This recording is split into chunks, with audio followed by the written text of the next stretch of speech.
la United States Air Force, et la Russian Air Force, Voyeno-Vozdouchny Sili, sont deux des plus puissantes au monde. Leur classement mondial seul les positionne automatiquement comme rivaux. Mais la vérité est que ces deux forces ne pourraient pas être plus éloignées, et plus différentes. En fait, la seule chose que l'United States Air Force et la Voyeno-Vozdouchny Sili partagent vraiment est le ciel lui-même. Maintenant, beaucoup pourraient supposer que la plus grande différence réside dans la taille et les ressources. Et certes, les États-Unis éclipsent la Russie dans les deux. Le budget de l'United States Air Force est stupéfiant, et sa flotte est inégalée. Mais la véritable différence entre ces forces est en réalité bien plus profonde. Cela définit comment ils combattent, se préparent et même pensent. Et c'est cette différence qui va vraiment vous époustoufler. Commençons par un peu d'histoire pour comprendre d'où viennent ces forces. La plus ancienne, l'armée de l'air russe, trouve ses racines en 1912 lorsqu'elle a été créée en tant que service aérien impérial russe. Après la révolution russe et la montée de l'Union soviétique, le service aérien est devenu les forces aériennes soviétiques. C'est à cette époque que la force aérienne a commencé à se concentrer sur des effectifs massifs et une puissance écrasante. Après la dissolution de l'Union des républiques socialistes soviétiques, la Russie a restructuré son armée de l'air en mettant l'accent sur la projection de puissance et la défense du territoire. Aujourd'hui, cette force est officiellement connue sous le nom de Voyeno-Vozdouchny Sili Rossi, d'où provient l'acronyme Voyeno-Vozdouchny Sili. En 2015, elle a intégré les forces aérospatiales russes, fusionnant l'armée de l'air avec les unités de défense spatiale et de missiles. L'armée de l'air américaine est officiellement née en 1947, bien que ses origines remontent à 1907 lorsqu'elle a été formée pour la première fois au sein du corps des signaux de l'armée. Après la Seconde Guerre mondiale, les États-Unis ont reconnu la nécessité d'une force aérienne indépendante pour correspondre à l'importance mondiale de l'aviation. L'United States Air Force se concentre actuellement sur la suprématie aérienne, le renseignement, la mobilité et les frappes mondiales pour assurer la sécurité des États-Unis. L'armée domine partout dans le monde. Sous le département de l'Air Force, elle est hautement organisée et utilise une technologie de pointe et une doctrine stratégique. L'United States Air Force exploite également la flotte la plus grande et la plus avancée du monde, soutenue par le plus gros budget militaire du monde. Bien que ce ne soit pas ce qui la rend principalement plus puissante que l'armée de l'air russe, nous ne pouvons nier que la taille et les ressources jouent un rôle énorme. C'est la première différence entre ces deux forces aériennes que nous allons examiner. Pour cette comparaison, nous utiliserons les chiffres de 2024. Cependant, vous verrez bientôt que la véritable différence ne réside pas dans les chiffres. Ce n'est même pas une question de qui a le plus de jets. Cela dépend du type de jet et de leur utilisation. Commençons par l'inventaire actif total pour les deux pays. Selon le répertoire mondial des avions militaires modernes, les États-Unis, l'armée de l'air a exploité un total de 5189 avions. Quant à l'armée de l'air russe, le nombre total est de 3652. Ces chiffres peuvent varier selon les sources, mais restent généralement cohérents dans la plupart des rapports. Ces chiffres englobent diverses missions, de l'attaque au soutien logistique, en incluant les opérations spéciales et l'appui général.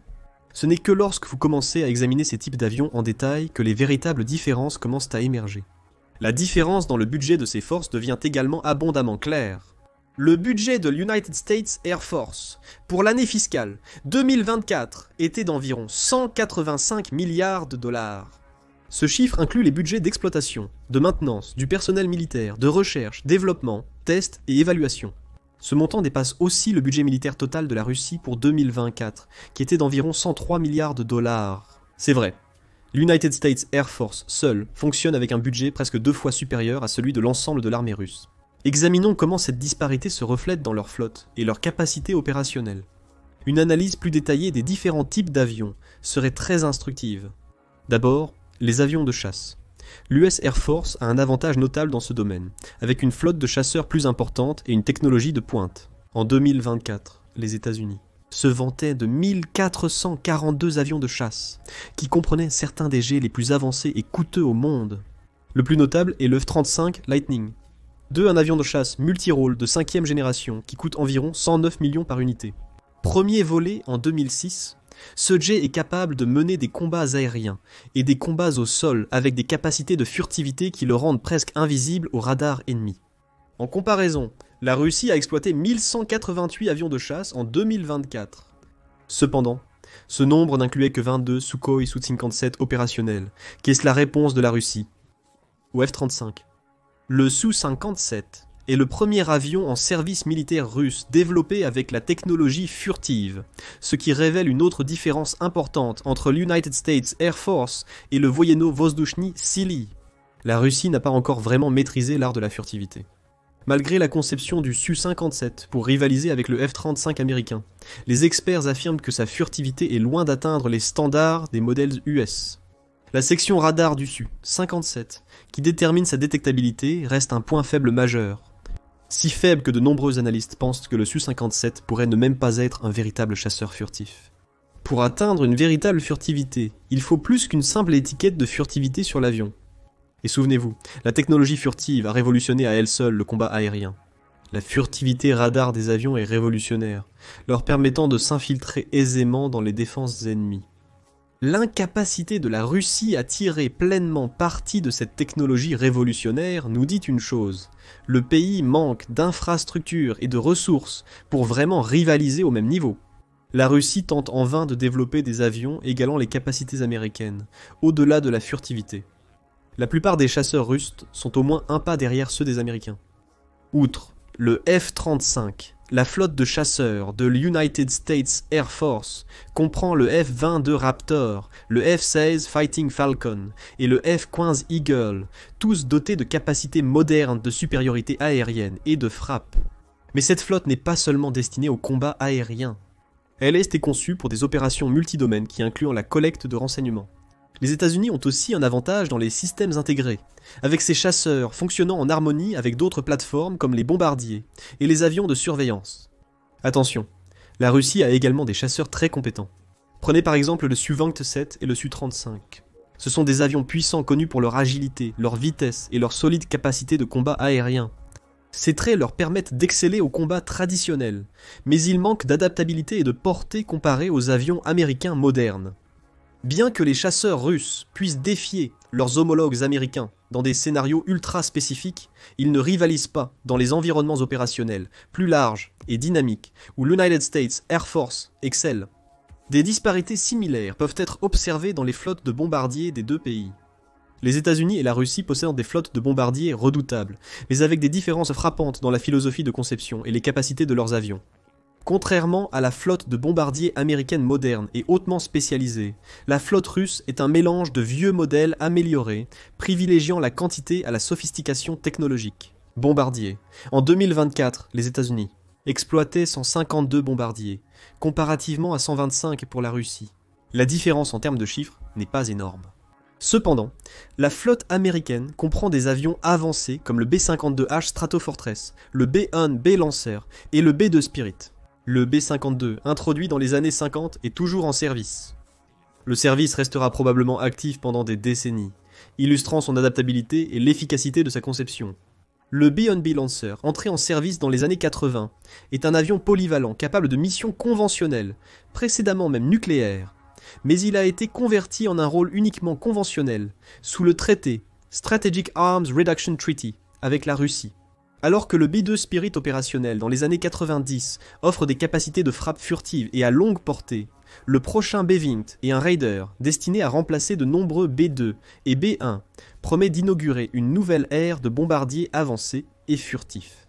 La Russie, quant à elle, utilise encore des bombardiers plus anciens tels que les Tupolev Tu-95, Tu-160 et Tu-22000. Bien que ces bombardiers aient été modernisés au fil des ans, leurs origines remontent à des décennies. Le Tu-95, introduit en 1956, est un bombardier stratégique à turbopropulseur modernisé au fil du temps. Cependant, son âge et ses limitations de conception le rendent moins performant que ses homologues américains. Le Tu-160, surnommé Cygne Blanc, est un bombardier supersonique russe en service depuis 1987, considéré comme l'un des plus puissants du pays. Malgré ses capacités impressionnantes, le Tu-160 ne peut pas rivaliser avec le B-2, conçu pour des missions furtives et de pénétration profonde. Le Tu-22003 est un bombardier supersonique utilisé principalement pour des frappes tactiques. Cependant, sa portée opérationnelle d'environ 4350 miles et sa capacité de charge utile de près de 24 087,5 kg sont inférieures à celles des bombardiers américains. L'écart de coût entre les bombardiers russes et américains est également saisissant. 1000 M en considérant le coût des bombardiers nucléaires, Tu-1000 60 000 modernisés, la différence reste stupéfiante. Les estimations pour le prix de ce dernier varient entre 163 millions et 300 millions par unité. Pendant ce temps, un seul B2 coûte bien plus de 2 milliards de dollars. Cette différence illustre la technologie avancée, les capacités furtives et l'investissement à long terme des programmes de bombardiers américains.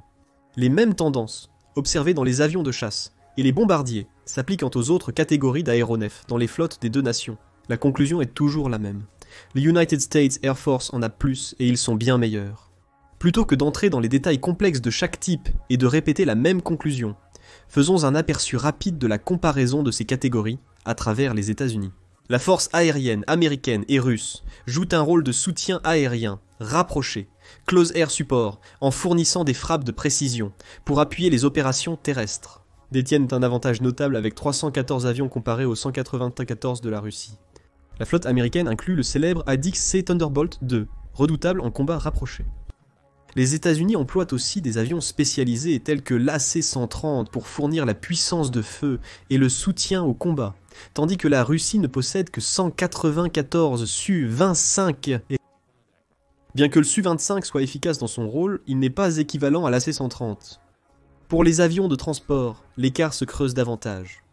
Les États-Unis ont 684 avions de transport, comparés aux 387 de la Russie. Mais comme toujours, ce n'est pas qu'une question de chiffres. La flotte américaine donne un tout nouveau sens au mot transport. Elle est vraiment conçue pour une portée mondiale, avec des avions comme le C-17 Globemaster III, le C-130 Hercule et l'énorme C-5 Galaxy. Ces oiseaux peuvent transporter des troupes et de la machinerie lourde sur de grandes distances. En contraste, la flotte de transport de la Russie est pleine de modèles plus anciens, comme le Il-76, ce qui limite sévèrement sa flexibilité opérationnelle. En d'autres termes, la Russie ne peut pas suivre sur la scène mondiale. Puis il y a les pétroliers. L'US Air Force exploite 522 avions-citernes, tandis que la Russie n'en a que 19. Ce n'est pas juste une petite différence, c'est un facteur décisif. Les États-Unis projettent leur puissance à l'échelle mondiale grâce à leur impressionnante flotte de ravitailleurs KC-135 et KC-46, étendant ainsi la portée de leurs forces aériennes. La Russie ne peut rivaliser avec cette capacité. Et un avion de mission spéciale ? Les États-Unis dominent également ce domaine, avec 237 avions, dans des rôles tels que la reconnaissance, la guerre électronique et les postes de commandement aérien. La Russie, avec seulement 75, est surclassée dans chaque catégorie. Le nombre, la variété, la capacité. De plus, les plateformes américaines s'unissent pour offrir des capacités mondiales de renseignement et de frappe. En Russie, chaque avion semble avoir sa propre stratégie. En termes d'avions d'entraînement, les États-Unis ont 1531, tandis que la Russie exploite 485. Cette disparité souligne une autre différence importante entre l'United States Air Force et le Voyeno-Vozuchny Sili. Les États-Unis ont beaucoup plus de personnel de l'armée de l'air. Les estimations de 2024 évaluent le nombre à près de 320 000 soldats en service actif, tandis que leurs homologues russes n'atteignent même pas 200 000. Les États-Unis ont besoin de plus de plateformes de formation capables de gérer l'énorme personnel en service actif. Et il a obtenu à partir de formateurs de base comme le T-6 Texan II, jusqu'à des avions avancés comme le T-38 Talon. Mais les États-Unis ont aussi de meilleures plateformes de formation pour le personnel de l'Air Force. Il a une meilleure formation, un point c'est tout. La Russie accorde plus d'importance aux messages politiques qu'à se préparer aux réalités de la guerre moderne. C'est pourquoi des événements militaires comme Zapad, Vostok, Sentir et Kavkaz ne sont conçus que pour être massifs à l'échelle et impressionnants sur papier. Tandis que le Kremlin organise des défilés militaires et des démonstrations de puissance, ces pilotes ne cumulent qu'environ 100 à 120 heures de vol annuellement. Les pilotes de chasse russes ont un niveau d'expérience parmi les plus bas.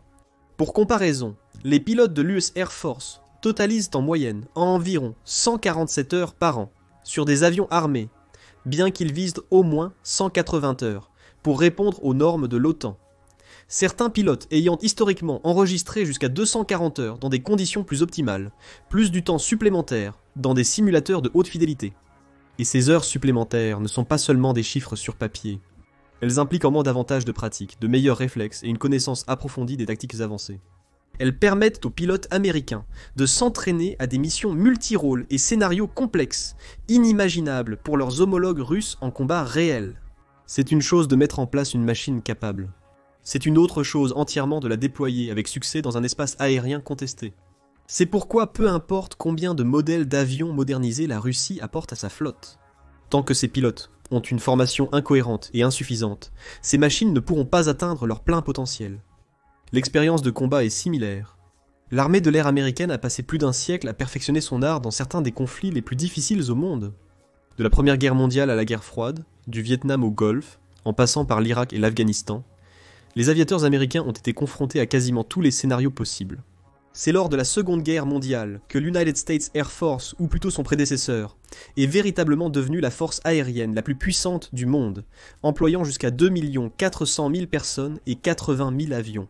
Ces engagements ne sont pas que des déploiements occasionnels. Ils représentent des années d'opérations soutenues, souvent en coalition avec les forces alliées.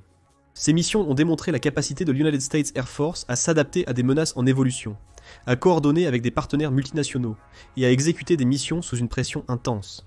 Pour l'armée de l'air russe, l'histoire est différente. Son expérience opérationnelle se limite principalement à des conflits régionaux, comme en Syrie et en Libye, où son soutien fut limité. Ces missions ont permis à la Russie de montrer certaines capacités aériennes, mais elles sont limitées comparées à l'ampleur et l'intensité de celles des États-Unis. Opération. Le Voyeno-Vozduchny Sili se concentre principalement sur les territoires proches et les anciens États soviétiques dans sa sphère d'influence. C'est là que réside la principale différence avec les États-Unis. Force aérienne et la force aérienne russe résident. Les types et le nombre d'avions, la formation et les déploiements racontent tous la même histoire. Les États-Unis voient la puissance aérienne comme un outil de domination mondiale, étendant leur portée à chaque coin du monde. L'United States Air Force est conçue non seulement pour protéger le territoire américain, mais aussi pour projeter sa puissance à travers le monde. Cette ambition découle de la doctrine de la supériorité aérienne, où le contrôle du ciel est crucial pour la victoire militaire. Le but n'est pas de gagner la bataille, mais de façonner l'environnement stratégique bien avant que le conflit ne commence. La Russie, en revanche, ne regarde qu'à l'intérieur. La doctrine du pays se concentre sur la défense régionale, la protection des frontières et des zones d'influence clés. Le Voyeno-Vozduchny Sili agit tel un bouclier, pas une épée. Contrairement à l'United States Air Force qui cherche à dominer l'espace aérien lointain, la Russie vise à refuser l'accès des ennemis à son territoire. À ce titre, il s'appuie fortement sur les stratégies de déni d'accès et de zone, A2AD, tissant une toile de défense aérienne, qui rendent l'intrusion coûteuse et dangereuse. Prenons les systèmes S-400 et S-500 comme exemple. Ce sont les technologies de base de l'approche russe. Ces systèmes sont conçus non pas pour des offensives générales, mais pour ériger une forteresse imprenable. Le S-500, à lui seul, est supposément capable de défendre contre jusqu'à 10 missiles balistiques hypersoniques, entrant à des altitudes aussi élevées que 120 miles. La doctrine militaire russe appuie cette mentalité défensive. Les avions et les systèmes d'armes dans le Voyeno-Vozduchny Sili sont structurés pour s'intégrer étroitement avec les forces terrestres, servant d'artillerie aérienne plutôt que d'opérateurs indépendants. Même les bombardiers stratégiques russes ont un rôle secondaire, renforçant surtout la dissuasion nucléaire plutôt que de mener de vastes campagnes aériennes. L'United States Air Force mise plutôt sur la flexibilité et la projection de puissance, comme le montre sa flotte. La doctrine américaine repose sur des opérations agiles, combinant chasseurs, bombardiers et avions de soutien pour démanteler les défenses ennemies et imposer la domination. Cela fait des F-22 et des F-35, bien plus que des jets de pointe. Ce sont des symboles d'une stratégie qui privilégie le contrôle de l'air, quel que soit le théâtre de la guerre. Que ce soit au Moyen-Orient, au Pacifique ou en Europe de l'Est, l'United States Air Force opère dans le même but, créer un espace aérien où ces forces peuvent manœuvrer librement et imposer leurs conditions. La formation reflète aussi ces buts. Les pilotes américains participent à des exercices intensifs simulant des opérations internationales, souvent dans des contextes complexes avec des forces multinationales. Les exercices de drapeau rouge simulent des scénarios à haut risque nécessitant une coordination essentielle entre les unités aériennes, terrestres et navales. Les exercices russes, à grande échelle, déjà mentionnés, se concentrent principalement sur la défense des frontières du pays et la gestion des conflits régionaux. Cette emphase est surtout visible en Ukraine. Quand la Russie a envahi en 2022, son armée de l'air a d'abord frappé durement, visant les aérodromes et défenses aériennes. Cela semblait être une campagne de contraire coordonnée. Toutefois, cette campagne n'a pas perduré. Malgré un adversaire sans force aérienne moderne, le Voyeno-Vozduchny Sili n'a pas réussi à établir la supériorité aérienne. Les chasseurs et bombardiers russes sont rapidement retombés dans des rôles de soutien aux forces terrestres, incapables de supprimer les défenses aériennes ukrainiennes. L'United States Air Force aurait abordé cette campagne différemment. Sa doctrine exigerait une attaque aérienne en plusieurs phases, incluant la suppression des défenses ennemies, le bombardement stratégique et l'intelligence, surveillance et reconnaissance, intelligence, surveillance et reconnaissance. Des munitions de précision, Des avions furtifs et la guerre électronique seraient déployés pour aveugler, désorienter et submerger l'ennemi. En d'autres termes, le contrôle de l'espace aérien serait établi en premier. Passons maintenant aux opérations au sol. L'Ukraine révèle au monde entier le coût de la doctrine défaillante de la Russie. Les lourdes pertes de la Russie en Ukraine soulignent la nature rigide et dépassée de sa planification opérationnelle.